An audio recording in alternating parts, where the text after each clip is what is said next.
तारीख़ ज़माननि खां शाहिद रही आहे त इनकलाब जी मशाल खे रोशन कंदड़ चिणग हमेशा ग़रीबनि, मज़लूमनि ऐं पुठिते पियल तबक़नि जे झुगियुनि मां ॿरी आहे।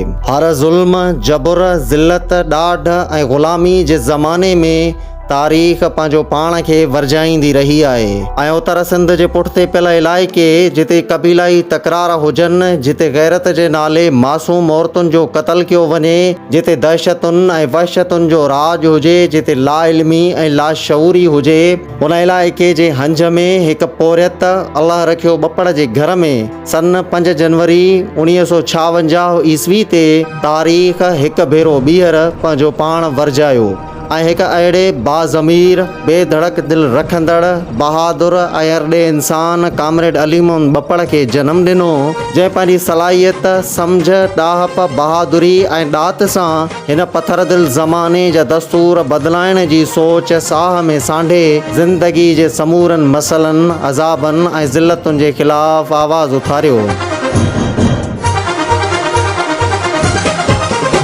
हुन पोरियत तबक़े जे इक़्तिदार, अवामी जमहूरियत, मुआशी ऐं समाजी इंसाफ़ ऐं हिकु सचो पचो गैर तबक़ाती समाज क़ाइमु करण जा ख़्वाब अखियुनि में समाए पंहिंजो पाण जदोजहद खे अर्पियो।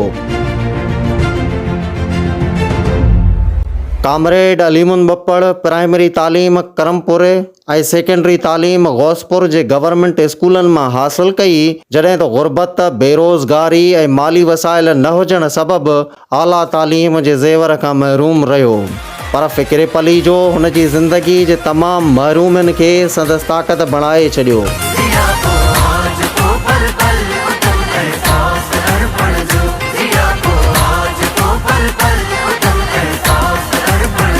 पली जो ज़िंदगी जो नौ, पली जो ज़िंदगी जो नौ, बणियो संदेश दुनिया लाइ।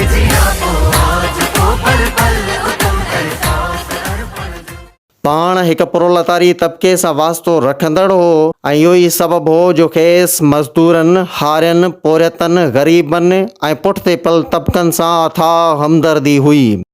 उन्हनि जी तकलीफ़ुनि, दर्दनि, आहुनि ऐं दाहुनि खे पंहिंजो दर्द सम्झी संदनि ॾुख, पीड़ाऊं ऐं अहंज दूर करण लाइ हेकियो हाज़ुर हूंदो हो।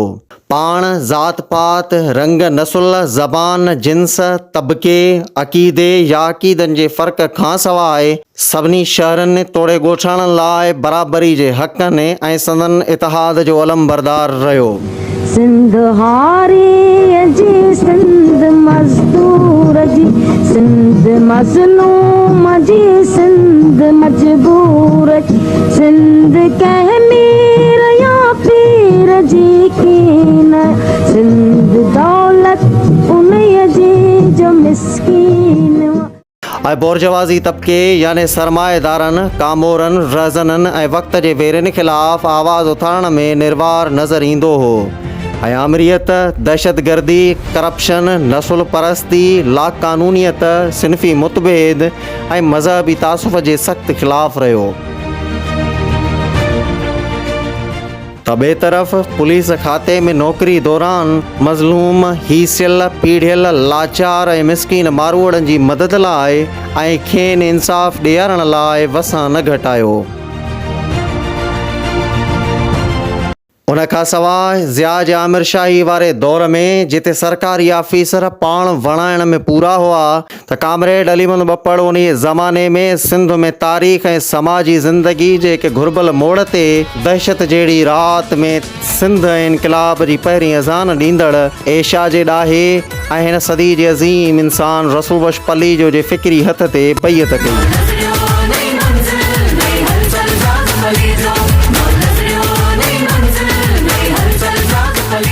होॾां सिंधी क़ौम खे दीवार सां लॻाइण, धारियुनि जी आबादकारी, सिंध जे पाणी ऐं वसीलनि ते कब्ज़ो, नसुल परस्ती, ॿारनि जी तालीम, औरतुनि ऐं हारियुनि जे हक़नि, कारोकारी ऐं क़बीलाई तकरारनि ख़िलाफ़ पंहिंजे मिसकीन ऐं अबोझ मारूअड़नि खे सुजाग, बाशऊर, मुतहिद ऐं मुनज़िम करण लाइ नुमाया किरदारु अदा कयो। सिंध धरती ऐं धरती जे असलो के वारसनि ते थींदड़ हर ज़ुल्म ऐं जबर ख़िलाफ़ हलायल केतिरनि ई तहरीकुनि जो हिसो पुण रहियो।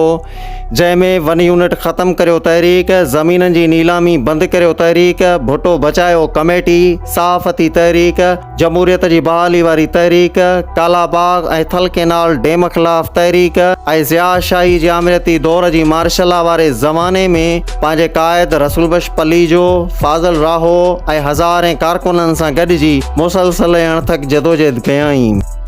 हर इम्कानी मौत, तूफ़ान ऐं ख़तरे लाइ पंहिंजो पाण खे ज़हनी ऐं जिस्मानी तौर तयारु रखियो।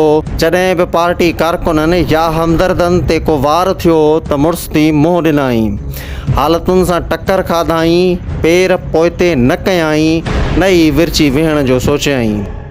खेसि सियासी अदब, फ़लसफ़ो, नावल, शाइरी ऐं आज़ाद क़ौमनि जी तारीख़ सां बेहद लॻाउ हूंदो हो। जे मारियाना मौत, ग़ुलामनि जो ॿेड़ो, वेटनामी कहाणियूं, कम्युनिस्ट पधरनामो, माओज़ी तुंग जा कौल, कार्ल मार्क्स, लेनिन, रसूल बख्श पलीजो, राबिंद्रनाथ टैगोर, अमर जलील, उस्ताद बुखारी, शेख अयाज़, फैज़ अहमद फैज़ ऐं शाह साहब संदसि तालीमात ऐं मुताले जो महवर रहिया।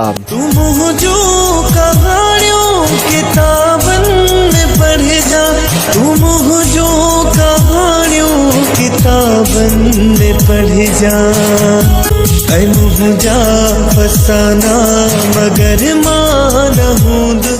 जेतोणीक फ़िक्र पलीजो अॼु हिकु या ॿिनि न पर 3 टोलनि में विरहाइजी चुको आहे ऐं सिंध में हिन वक़्तु दर्जन खनि खाबी धुर जूं तंज़ीमूं सोशलिज़म जे निफ़ाज़ लाइ मैदान अमल में आहिनि। पर जॾहिं बि सिंध जे सोशलिस्ट खाओड़नि जी तारीख़ लिखबी त करमपुर जे ॻोठ मोहरे जो कामरेड अली मोहम्मद बप्पड़ सरे फ़हरिस्त हूंदो।